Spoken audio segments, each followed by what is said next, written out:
Hey everyone, well it's time for this video, the one that is always requested, the most asked question of all time in all discords and all YouTube comments, even in game, and that is, what class should I play? And let me cut to the chase here because I'm not going to make a video showcasing, oh here's some gameplay of the Scholar, come check it out, here's some gameplay of the thing. If you want to see gameplay footage, go check out Go to YouTube, type in Go Muffin Scholar gameplay footage, done, and watch how the class plays visually. That's not what this is about. This is about what class should you play, looking at it from the actual experience. So one thing you have to know right off the bat is Go Muffin is a holy trinity game. This is a idle game, yes. There is auto battle, yes, but it is a holy trinity game. There are dungeons, there are 4-player dungeons, there are 6-player dungeons, and there is the requirement in some cases of using either part auto, part manual play, or full manual play, depending on your role. So, if those who don't know what a Holy Trinity combat system is, that is a combat system that is comprised of a party composition that has a tank role, a healer role, and the DPS role. And successful gameplay involves balancing those 3 roles to successfully take down difficult bosses. And Go Muffin is no different. If you want to take on the hardest content in the game, you're going to need your tank, you're going to need your healer, and you're going to need competent DPS. So it really comes down, what class should I play is more of a question of what experience do you want out of the game. I think that's the better question you should be asking. We're going to look at all the 5 classes. There are 5 classes in the game, and we're going to understand what the experience playing those classes is like, rather than trying to say, well, look at how pretty the graphics of this one is. You can find that on YouTube. This is something a little different. So let's quickly take a look here. We have 5 classes in the game. You have the Swordbearer.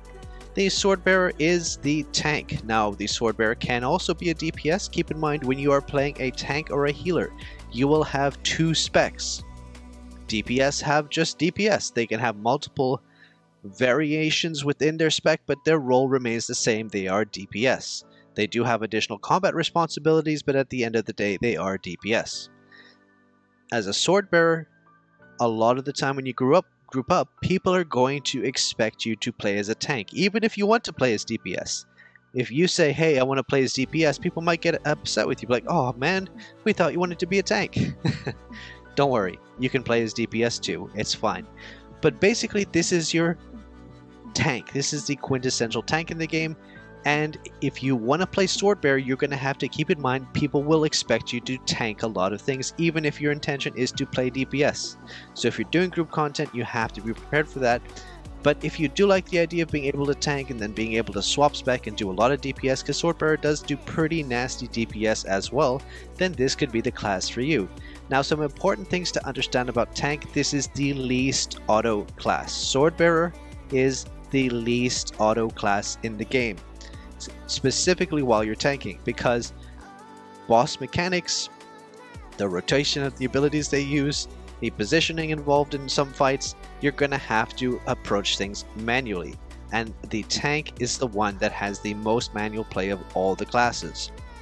That means most of the time what that's gonna manifest is you're gonna have, for example, maybe one skill on auto class, and that would be your banner, which is a damage reduction skill. Then you're going to have your Warcry, which is a taunt and also a group damage reduction, which is going to also be playing. You're going to have that skill on manual, and then most times you'll probably run with your shield ability, which also you would keep on manual, and you would have to time these abilities to when the boss is casting certain mechanics to prevent yourself from being one-shot or one-shotting the party.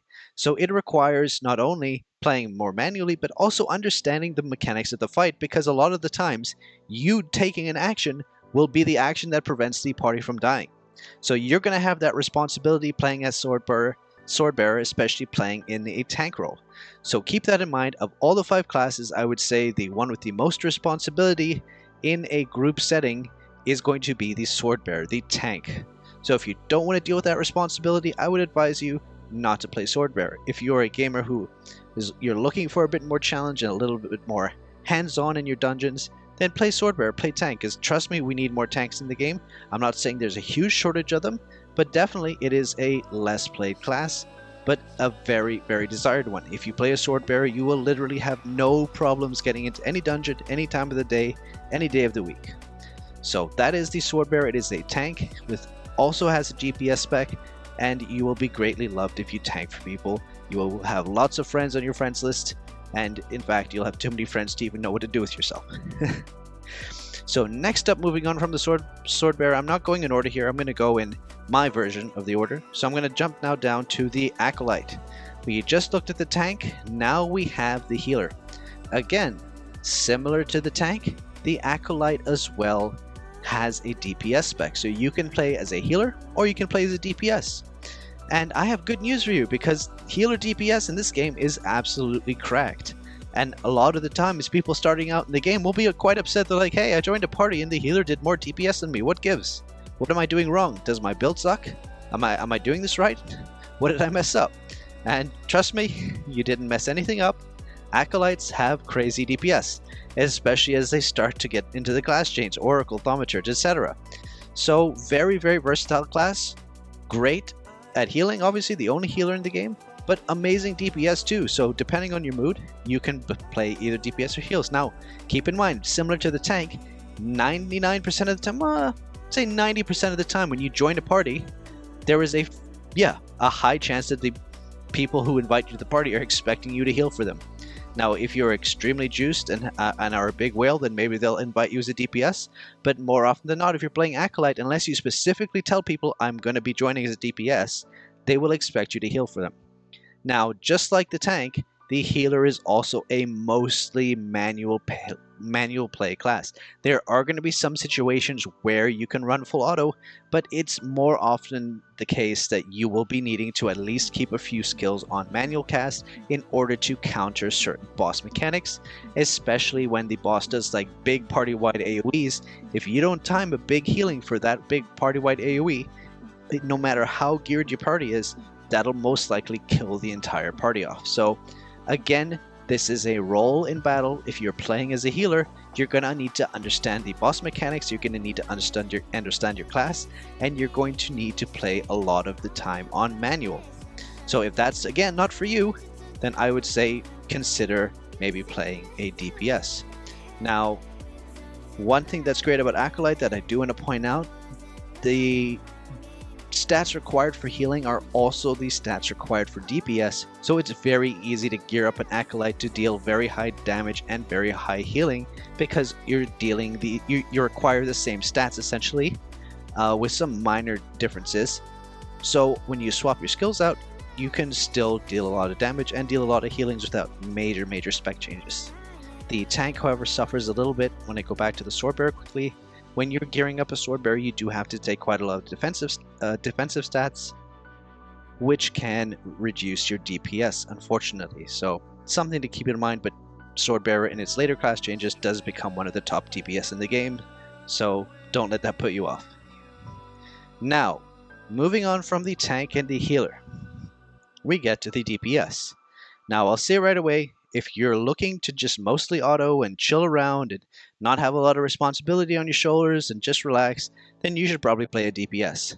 Now, I will also say if you want to play as a fully free-to-play player, you will have absolutely no trouble playing as tank or healer, because even if you're slightly under-geared or slightly below the average, you will still find parties. People will still want to party with you because you fulfill an important combat role.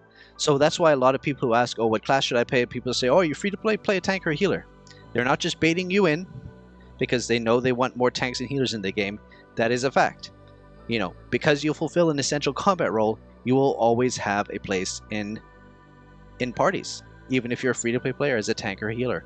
Now, if you're a DPS as a free-to-play player, then you're going to be combating against potentially spenders and even whales who are investing heavily into the class, and so you'll often see things like party recruiting XXX combat power above, and so then if you don't meet that combat power, you won't be invited. But if you're a healer or a tank, you probably will be invited because they need those things. So just something to keep in mind. There are 3 DPS specific classes in the game. These are classes that don't have an alternative spec like tanker healer, which is both healer or DPS or tanker DPS. If you play the Shadow Lash, the Scholar, or the Wayfarer, you are a DPS. Now, I want to get this right off the bat, because a lot of people have the wrong impression about DPS and think that all they do is sit around on auto and do absolutely nothing and have no responsibilities. Well, I have news for you.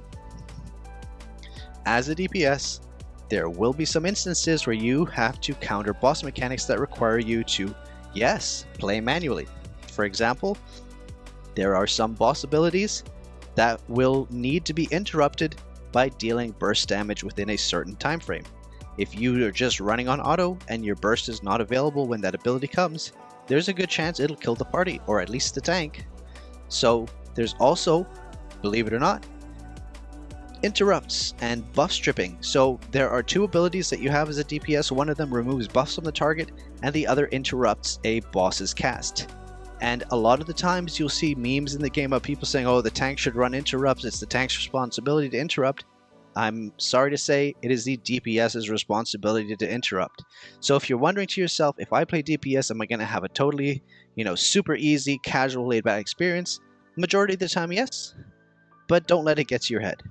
And as a DPS, you're going to have to eventually get into situations where you have to pay attention to the mechanics, have good positioning, understand what you need to do, where you need to do it, take your skills off of auto, prepare your burst for when you need to interrupt a particular skill, run interrupt instead of one of your DPS skills if you need to, and so on. So the thing is, I'm not going to actually talk too much about each individual class. I'll give you a little preamble. Shadow Lash is the assassin style class. It is a very, very powerful class, and in theory has the theoretical highest DPS possible. Do not let that be the reason you play the class, because unless you're planning on becoming a Kraken, you will not see the maximum theoretical potential out of any of the classes. So that is really not something you should base your decision on. If you want to play any of the 3 DPS classes, you will have a good experience playing the one you think seems coolest. Because at the end of the day, they can all be pushed to a very high level, and the theoretical limits of what's possible doesn't apply to 99.9% of the players. So yes, Shadow Lash has theoretically the highest DPS potential of all the DPS in the game, but that is fine. You will still have a good experience playing any of the other DPS. So Assassin as well, Shadow Lash is a melee range DPS dealer, whereas Scholar and Wayfarer are ranged. So that means there is a slight difference in where they stand in the battle, and you're going to have slightly different positioning in certain fight mechanics and so on that you have to keep in consideration. But overall, if you really want to get a deep understanding of which of the 3 DPS should be playing, honestly, at a certain point, and this is going to piss off a lot of people, just play whatever you think looks coolest. Like, all 3 DPS have great potential, and a lot of it just comes down to how well you build them.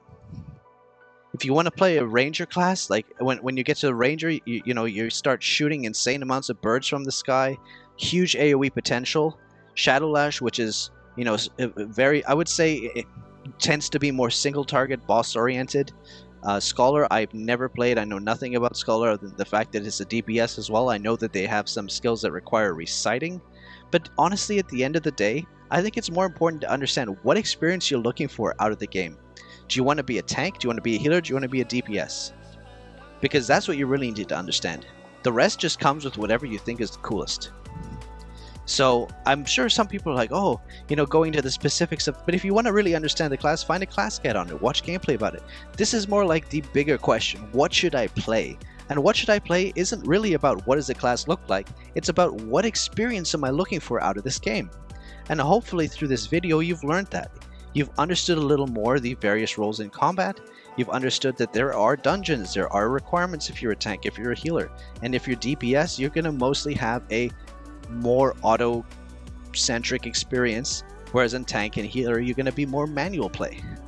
So that's basically my summation of, the classes in the game, but more specifically, what type of experience you're going to have playing those classes. And I know I skimmed DPS quite a bit, but honestly, I think that you have a pretty good idea based on this video what I'm trying to get across to you. So that's it for today. If you have any more questions, leave it in the description down below, and I would recommend, if you're interested in any one particular class, just check out, I even have on my own channel, if you scroll back, I have all the class changes from the other versions of the game of every single class as a video. So check that out if you want to see how the classes will look visually.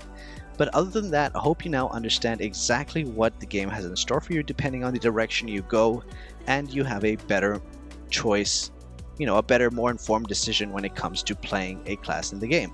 So thanks for watching, everyone. Like the video if you liked it, subscribe to the channel if you haven't already, hit that notification bell, and join the Discord if you haven't already. So that's it. Thanks for watching, everyone, and I'll see you in the next video.